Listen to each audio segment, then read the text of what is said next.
pick up where we left off on this whole glove debate. I see a lot of comments, a lot of stupid comments, but what kind of validates my belief is I've been in the game for 34 years. I retired, and then I came back and did a bare knuckle fight, and then I don't know if I'm gonna fight anymore, so I'm like semi-retired right now. I'm having a good time with my family, but I've been in the gym since I was 8 years old. I grew up watching Jeff Mayweather and Roger Mayweather. Rest in peace to my Black Mamba, to my Golden Glove partner, Roger Mayweather. Man, you will be missed. But what kind of separates my opinion is I've been in the game. Like I said, I've trained with some of the best. I sparred some of the best, from Vernon Forrest to Fernando Vargas to Shane Mosley to Oscar De La Hoya to Pernell Whitaker. And then just countless other guys. I also had the privilege as a kid to watch Azuma Nelson train. I watched Riddick Bowe train. I watched Gerald McCullough train. I watched Terry Norris train. I watched Mike Tyson train. Felix Trinidad, I watched him train. So I've been in the game for a very long time. Like I said, 34 years. I was able to have a successful pro career, which a lot of these guys that talk shit on YouTube don't. So I'm able to kind of just show off my hardware here. The firstborn Las Vegas world champion. I'm able to show off my proclamation for Las Vegas giving me a day here, which is February 23rd. So my opinion, like I said, you don't have to agree with it, but it validates itself. I just don't believe a guy would fight with a glove half on, and it brings him no type of advantage. I fought bare knuckle, and I'm gonna stress it again. It was the worst pain I've ever experienced in my life, and I wanted a glove, and I barely made it out of the third round. Not because I was tired, not because the fight was hard, because my hands were hurting so bad. So you want me to believe a guy that's that tall, that's big, that's strong, fought for 12 rounds with a glove half on? I just don't believe it. When I've shown pictures and I posted pictures of guys fighting with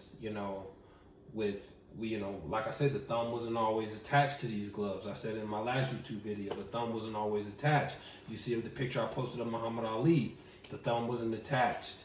So guys used to get thumbed in the eye a lot, and he used to open that glove up and parry and keep you at distance like this with the open glove. They kind of got rid of that. Ali was another one. If you watch film, there's another one that all the time his punches didn't turn over. He perfected that flicking and fast jab. When we jab, we don't necessarily jab with our foot. We don't walk around the ring tense like this all the time. Our hands are open. That's how you relax. When you're a professional, that's how you relax. Your hands are open.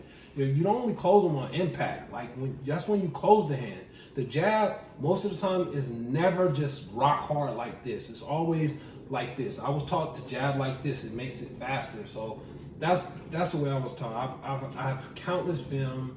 I was a student of the game. I have so much film of just VHS tapes of fighters that I watched growing up, and fighters that I wanted to emulate and be like, and it's just baffling to me that some of these boxers seem to think that this guy fought with a glove half on. And again, that glove at some point would have slipped off.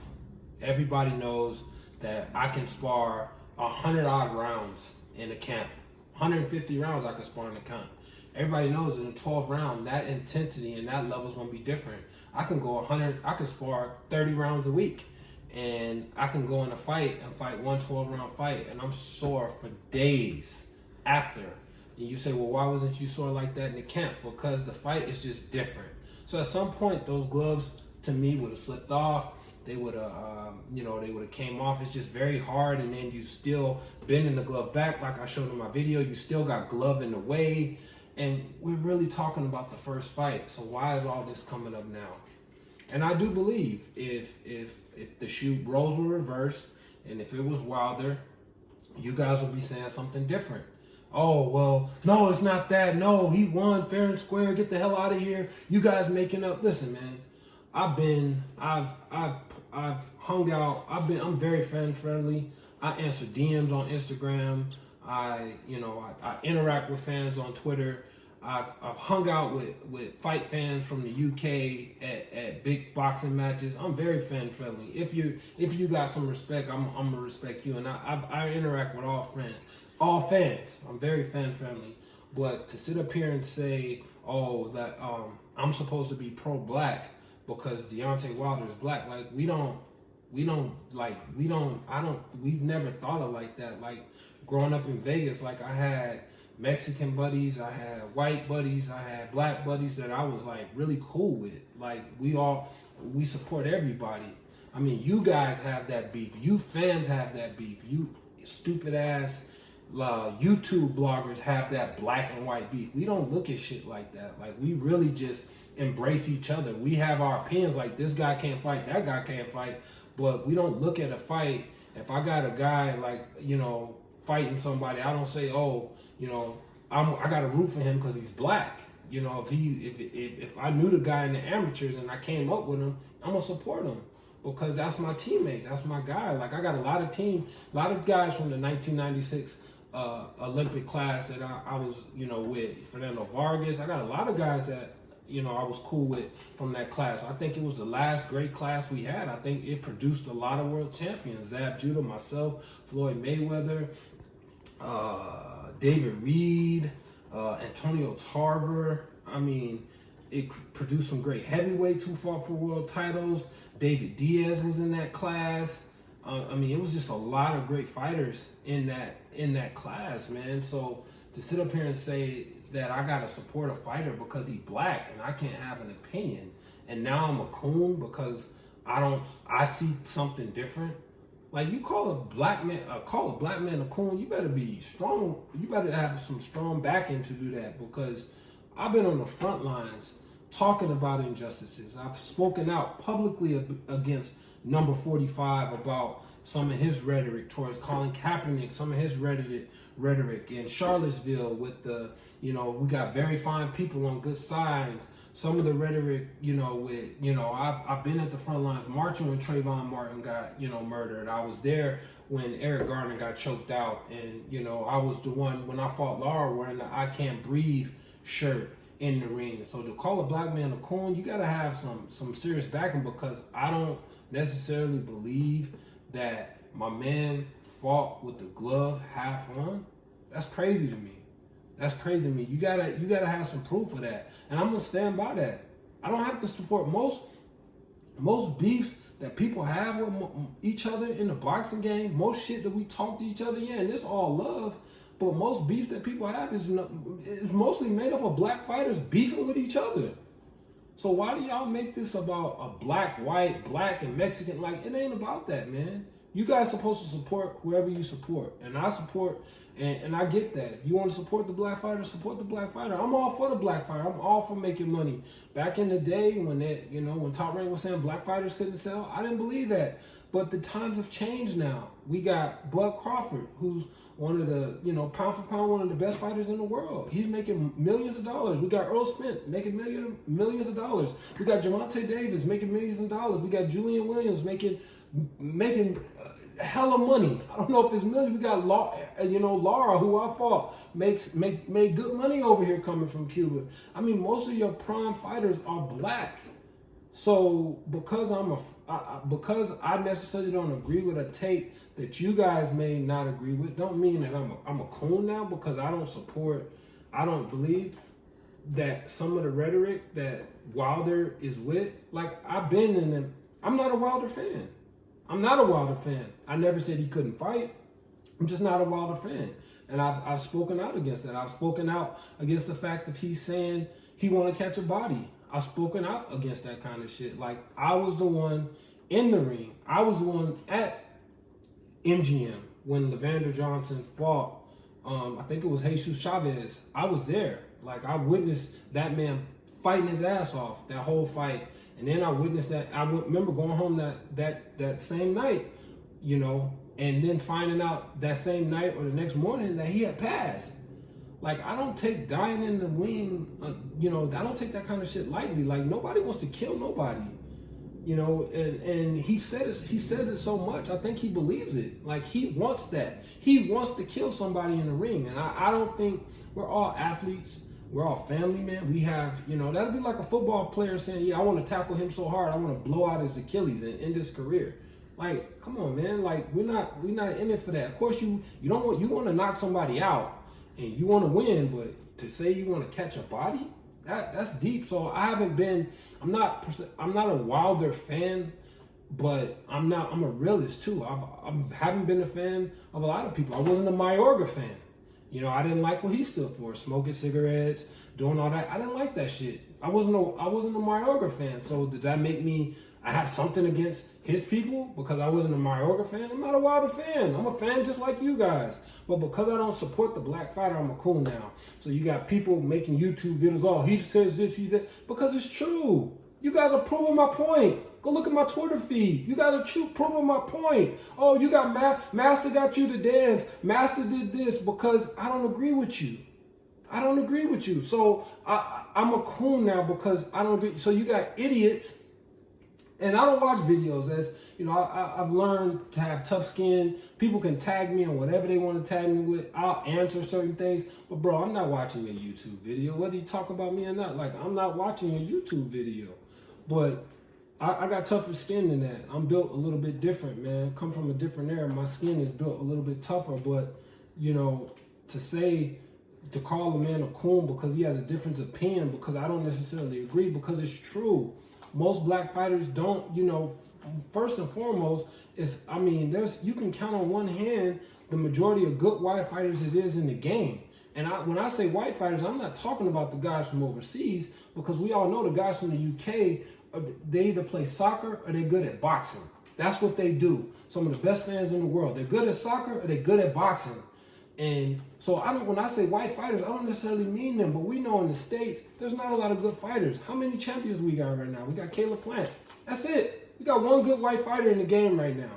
So you guys can't accept that it's a good white fighter.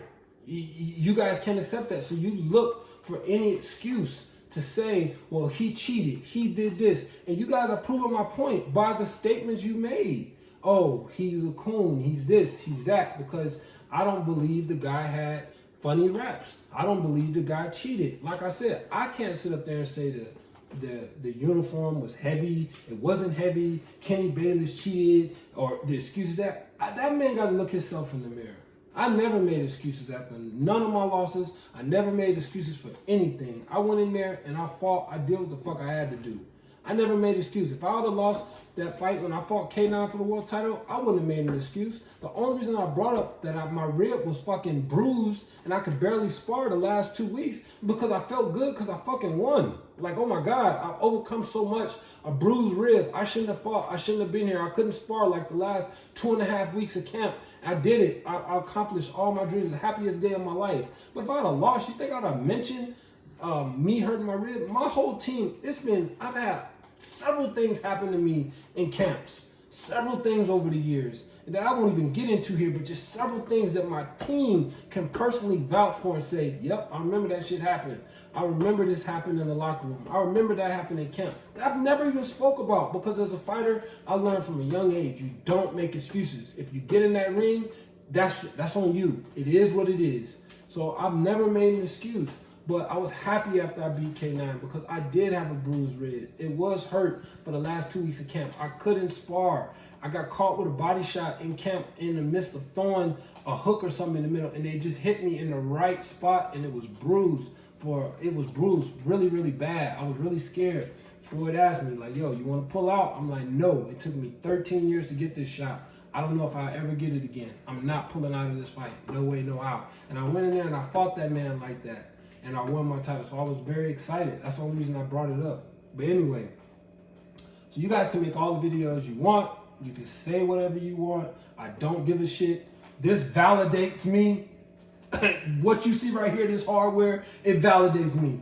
I have my own special career. I did my own special thing. Yes, do I have a career like Floyd Mayweather? No. Do I have a career like Andre Ward? No. But I have my career. Everything I wanted to do, I accomplished. And I could probably still fight today. I don't know, man. Some days I wake up, I want to fight. Some days I don't. But I did everything my way. I have my own career. So you guys can say, well, you didn't do this, or you did that, or this person did. I don't give a shit. As a little boy, I set out. I had one goal, to become a world champion, to be Las Vegas first. I did it. To fight on a major network. I've been on TV thousands of times. I was on a damn hit reality show, The Contender. Everything I wanted to do, I did it. So whatever you guys say about me, I really don't give a shit. This validates me. This has some weight. Like, I was a professional for 20 years. That's a lot. I was the only one that had the nuts to say, yo, bare knuckle, let's do it. Got in there, picked up my big boy pants and said, let's do it. No problem. People thought I was crazy, but I'm not. Like, let's do it. A fighter don't make excuses. A fighter is willing to fight. A fighter, this is in my blood. This is what I do. So you guys will sit back and make dumbass videos saying dumb shit. Like, you have no background to fight whatsoever. And listen, I've said it 1,000 times. I ain't got no beef with Steve. He has his opinion. I'm not going to do, hey, it's your opinion. I'm not going to say, but I'm also not going to say Steve, he pro-black and Steve this. And I would hope that Steve wouldn't call me a coon because I have a different opinion than what he has. Ain't no goddamn coon, man. That's crazy. But that's that, man. Again, I like I said, you guys can say whatever you want to say. And, you know, I touched on it in my last video, but I'm going to touch on it now. I kind of gave you guys the rundown of how things happen in the locker room, how they bring in five to six pairs of gloves. How many ever gloves you want to fight in for a championship fight, you tell Everlast, hey, I want this many pairs, this is the color I want. They send you a proof. They're either going to send it to the promoter or they're going to send it straight to the commission. The commission is going to confirm, or your promoter is going to confirm, we have your gloves. The fighter never tries on the gloves before the fight. The only time you try on those gloves is at the weigh-in. You'll try them on, you'll go pair 1, pair 2, pair 3, pair 4. When you get to and then the commission takes the gloves. They take them. You don't even see them. So out of a whole 8-week camp, you try on the gloves for like 10, 15 minutes. You go pair 1, pair 2, you get in the locker room. When you get in the locker room, when you arrive, you got the attendant. In Vegas, those are the guys with the burgundy jackets. Some of them, like I said, I'm friends with. You see those guys in the back, and when they say you ready to glove up, or you let me know when you're ready to rap. You get in there, you're playing rap music, you jam, you making jokes with your team. You say, I'm ready to rap. You can't wrap your hands without the attendant assigned to your room. You can't wrap your hands without that guy being there. Championship fight, they have the right, or even I think a co-feature, they have the right to send somebody to your locker room. So Fury's camp had a right to send somebody to Wilder's locker room. Wilder's locker room had a right to send someone to Fury's locker room to watch them get wrapped up. That's how Naseem Richardson was able to catch Margarito with the wraps, because he was there watching Margarito get wrapped from Shane's camp. So after you get wrapped, they check it, make sure you use the right gauze, make sure you use the right tape. I've never really been in the locker room where somebody sent someone and they really complained. So I've never had too many complaints. You get your wrap, they sign it. The gloves are in there. You try the gloves on, good. You put your hand in, you may say, you know what? I don't like the thumb. The way this thumb feels on set 1, I don't like it. Go get me the thumb from set 2. They will take the left hand from set 1, and they will go get the left hand from set 2, bring it in, you'll try it on, and so on. Or you can say, you know what? I don't like set 1 at all. Go bring me set 2. They'll bring you set 2. They'll take set 1. So again, you never have access to the gloves. So if you have an attendant right here and you never have access to the gloves, why is it so hard? I'm telling you guys, run by run. There's not a fighter, not a championship level fighter. I'm 1-1 in championships. Won against K9, lost against Lara. I've been there. I think even this fight, I had to go 12 rounds. When I fought Randall Bailey and I won these 3 belts. Why is it so hard for you guys to believe the process of what I'm telling you, what's happening? So how can you believe? So you're telling me everybody was in on the jig. The commission laced the gloves. The commission knew the gloves were phony. So everybody was in on it. Come on, man. Stop making excuses. The gloves were what it is. Maybe there was a shitty pair of gloves. I'm not going to say that, but I'm not going to believe that the gloves were laced. I had somebody on my YouTube page said the gloves were laced. I had other people said that you know, the gloves. Like I said, maybe it was a shitty pair of gloves. That is highly probable. But to say, again, if the man slipped the glove down halfway and fought like that, it's just, it makes no sense. And again, it would give him no advantage. I think he would be at a disadvantage. And I challenge any of you fighters. See, Steve's throwing 1 punch, 2 punch, 3 punches, maybe 4. Fight like that for 36 minutes. Or even 3, 4, 5, 6, 7, 8 rounds. Put that glove halfway on and fight like that. And let me know how it turns out with you. Better yet, get in a championship fight. Go 12 rounds like that. And let me know. Like I said, at some point that glove is going to set up. It's going to slip out.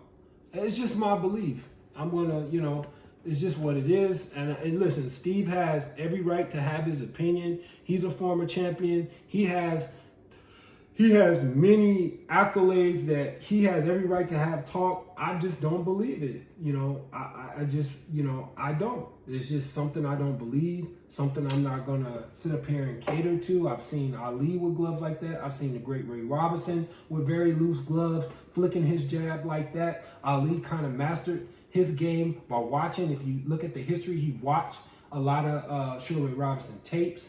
And that's what I've done over my career. I have a lot of VHS tapes in my garage. Just so many different tapes of our recording. The best teacher can always be yourself by watching film. I used to watch Roger in the gym. I used to watch Felix Trinidad in the gym. That is the best way to teach yourself this game, is to watch.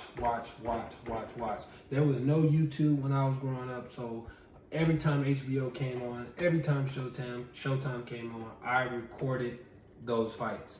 I recorded, like I said, I can make another YouTube video and hook up my VCR, because I still got a VCR, you know, just in storage. I can hook it up and pop in. I can show you guys hundreds of tapes, amateur fights, boxing fights that I recorded and that I watched over the years to try to, you know, perfect my craft. And, you know, I just have never seen nothing like this. I've never seen so many excuses. And I've watched De La Hoya fight, you know, Pernell Whitaker.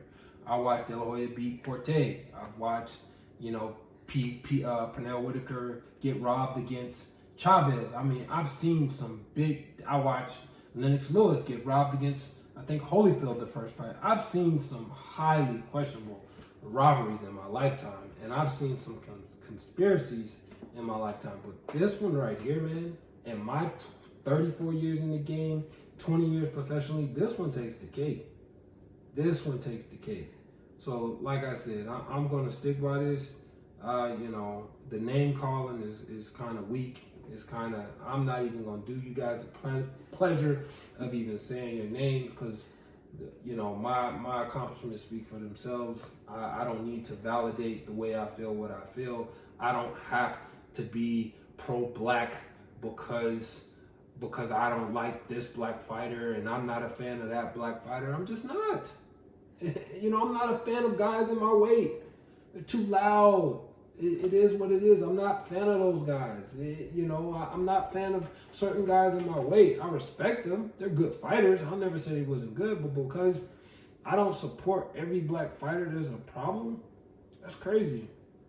So I don't support every black fighter. But I think Caleb Plant's a great fighter. So does that make me a sellout because I don't support Caleb Plant? I like David Benavidez. Does that make me a sellout? I like Teofimo Lopez. That make me a sellout. I like Devin Haney. Am I pro-black now because I like Devin Haney? I've been knowing Devin since he was a little-ass kid. That make me a pro-black because I like Devin Haney. I mean, there's a lot of fighters I like. I like Tyson Fury. I like what he stands for. I can kind of vibe with him. The whole mental issue, the mental health issue, the whole suicide issue. I can vibe with that. I can get down with that. Like, I can feel that. I was there at one point in my life. So I like that. I like the story, the comeback story, the comeback kid. I like that kind of stuff, man. You know, the inspiration. I like that kind of stuff. And I'm not saying that what Wilder stands for is not good. It's just, it's not my cup of tea. You know, I don't like a fighter saying he wants to kill someone. That's just not my cup of tea. But me being a fan of a certain fighter and denying their ability to fight is two different things. I may not be your fan, but I give you all the props in the world if your ass can fight. You're like, man, That dude can fight. But to make all these excuses, like Wilder's done wonders for himself. Just made like $30 million. So I'm not saying the man can't fight. I'm not saying the man not good. I'm just saying that he lost to Tyson Fury. Very well, you can argue he lost both fights. He knocked him down twice, but if we take away those knockdowns, he lost the first fight too. But we can't take him away. We got a rematch. He got stopped. It is what it is. We're going to get a third. But again, stop with the excuses. Just stop it. It's over. It's over. It's excuse after excuse. We're talking about the first fight. If he would have won the fight, if Wilder would have won, this shit would never have been brought up. Period.